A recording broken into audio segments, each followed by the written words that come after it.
Welcome to today's Explainer. We've got a truly fascinating framework lined up for you today, one that seamlessly bridges Christian anthropology, philosophy, and the social sciences.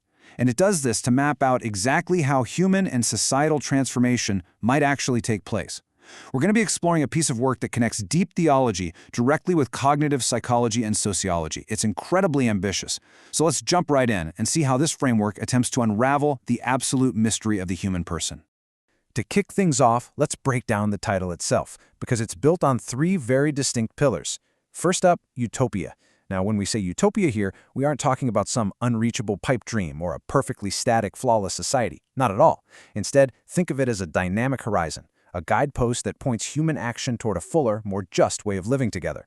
Next, we have pragmatic. This doesn't mean pure utilitarianism. It's actually a demand that our grand, lofty ethical principles get translated into real, historically verifiable decisions, institutions, and relationships. And finally, Christian, which serves as the anthropological foundation. It affirms the absolute, inviolable dignity of the human person while keeping the door wide open for universal dialogue. Put it all together, and the crucial takeaway here is that we're looking at a deeply actionable ethical roadmap. And that brings us to the core acronym we'll be using throughout this explainer.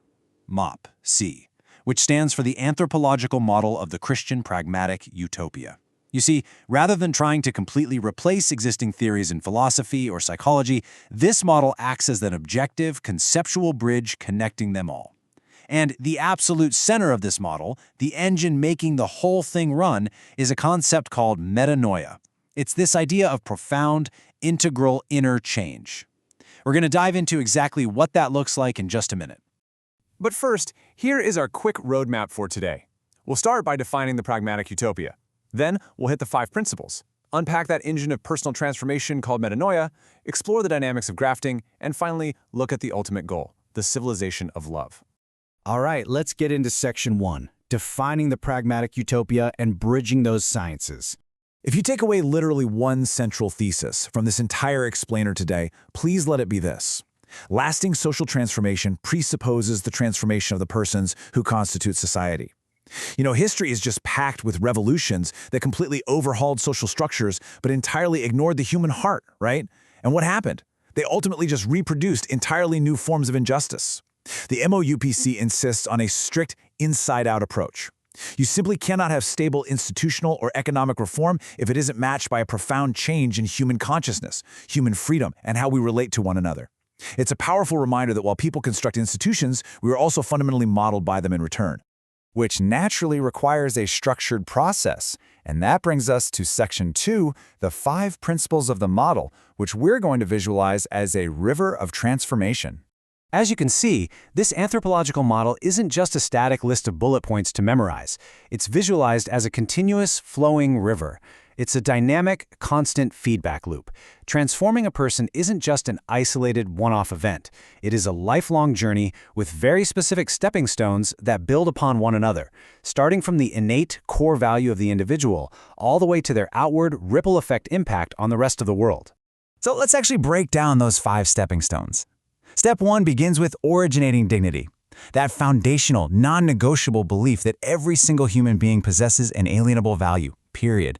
Step 2 is the initiative of grace. This is the idea that profound change isn't just some solitary, bootstraps human effort. It starts with a free invitation to the good. Step 3, incredibly important, is free cooperation. The person is not passive here. The individual has to freely choose to respond to that invitation. Step 4 is the reorganization of identity, where that constant, ongoing cooperation literally transforms your intelligence and your daily habits. And finally, step 5 is social irradiation. This transformation doesn't stay locked up in your private life. Your renewed identity projects outward, radiating into the culture and institutions around you. Okay, moving on to section 3, metanoia, personal transformation. This is the real engine of change. So we need to redefine metanoia for the context of this model. It's not merely a one-time religious conversion where you just check a box. Think of it more as a continuous, incredibly dynamic process of totally reorganizing your personal identity. And it happens precisely in that interactive space of free cooperation between a higher grace and human freedom. It's a complete rewiring of how you understand reality. Actually, it's kind of like finally upgrading the foundational operating system of your mind, but, way harder than just hitting restart. Love starts to replace egoism, truth defeats self-deception, and hope overcomes despair. It fundamentally transforms human intelligence, will, and effectivity. The whole package. To really ground this idea, the source material uses familiar biblical figures as narrative archetypes to illustrate the two diverging paths of human freedom. On one hand, you have the path of cooperation, represented by figures like Peter, who, despite his obvious failures, accepted grace, allowed his identity to be renewed over time, and deeply grew in humility. On the flip side, we have the path of rejection, seen in archetypes like Judas or Herod. They rejected that cooperation, which inevitably led to a closed-off identity, complete isolation, and sterility. And the text makes this point very clear. These aren't just historical judgments on concrete individuals from the past. No, these are permanent possibilities present within every single one of us. Every day, you are always choosing between cooperation and closure. This takes us to Section 4, the dynamics of grafting. We're going to look at a really beautiful organic metaphor here. Picture the imagery of the vine and the branches from the Gospel of John. The golden downward motion you see represents grace, an initiative that calls out to us, but crucially, it never forces. The green upward motion is human freedom. That is the sacred space where our capacity to choose resides. And when they intertwine, they create a graft. What's absolutely beautiful about this botanical metaphor is that when a branch is grafted onto a vine, it doesn't lose its identity. There's no absorption or annihilation of the self here. Instead, precisely through that union, the branch reaches its absolute plenitude. It becomes fruitful.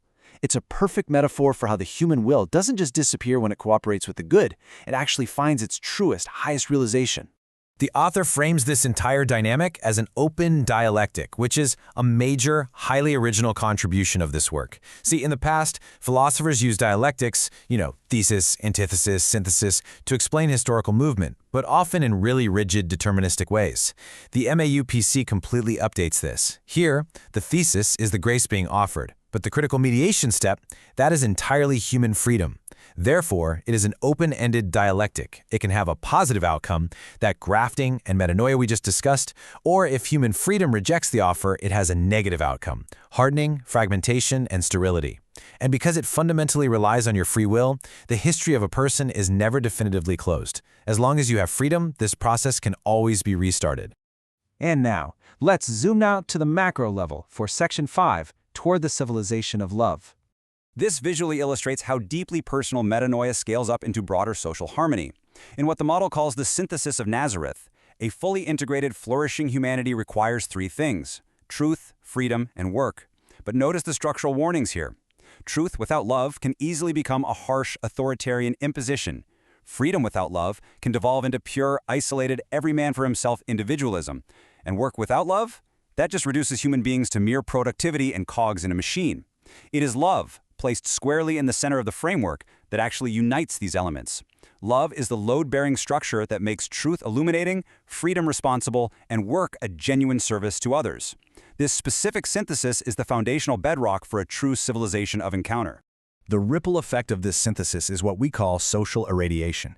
Think of it as a spiral of growth. It always starts internally with your transformed identity. That new identity then naturally generates renewed, healthier personal relationships. Those healthy relationships progressively transform the family unit. Strong families then build new, cohesive local communities. As those communities grow, they begin to influence the larger societal institutions around them. And finally, those institutions help model and educate a totally new culture for the next generation, and the whole cycle begins anew. So it's not just a straight, linear path, but an ever-expanding spiral of humanization.